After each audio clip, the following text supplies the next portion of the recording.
La lune capricieuse. Une nuit, Moko avait décidé d'observer la lune. Elle s'était levée à l'horizon et ressemblait à un ballon lumineux qui se déplaçait lentement au-dessus des montagnes. « C'est étrange, » se dit Moko. « D'habitude, la lune est en forme de croissant. Ce soir, elle est si grosse qu'on a l'impression qu'elle va se poser sur le sol. » Moko se mit en marche vers les montagnes.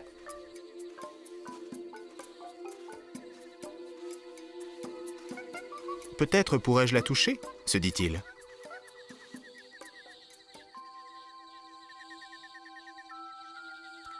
Mais au fur et à mesure qu'il avançait vers l'horizon, la lune remontait dans le ciel.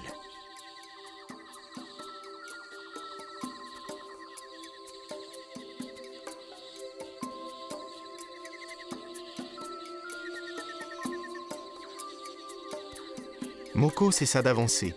Il se dit que la lune était sûrement timide et ne voulait pas que l'on s'approche d'elle. Il décida de l'observer discrètement depuis un gros buisson. Mais, fatigué par la marche, Moko ne put résister au sommeil. La lune, elle, continuait de parcourir lentement le ciel étoilé.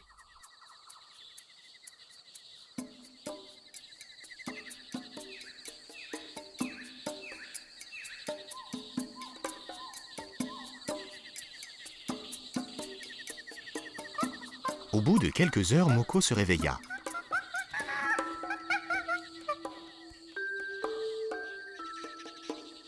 La lune avait disparu. Je n'aurais pas dû m'endormir.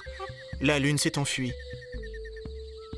Déçu, Moko fit demi-tour vers son village. Soudain, un petit croissant de lumière apparut au-dessus d'une colline. « Revoilà la lune !» s'écria Moko. « Mais elle a changé de taille. Elle est trop petite, je ne peux pas l'atteindre. » Pendant qu'il disait cela, la lune changea de couleur. D'une lumière d'argent, elle devint dorée comme un soleil du soir.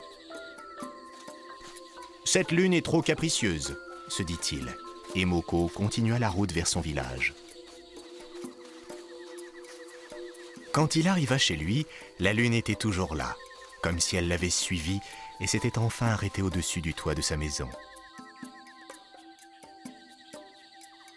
À sa fenêtre, la lune apparut doucement, comme pour lui tenir compagnie.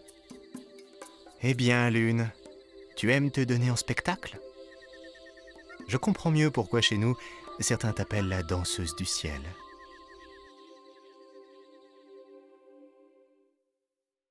Pourquoi la lune change-t-elle de forme ?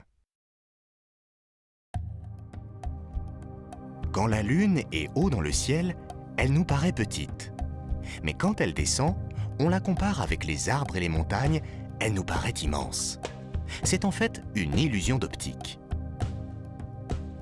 Si la lune change de place dans le ciel, de forme et parfois de couleur, c'est parce qu'elle tourne autour de nous et qu'avec elle, nous tournons autour du soleil.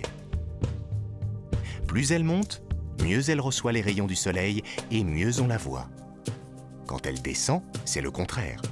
On la voit moins bien. Lorsque la Terre ne lui fait aucune ombre, la Lune apparaît toute ronde, toute entière.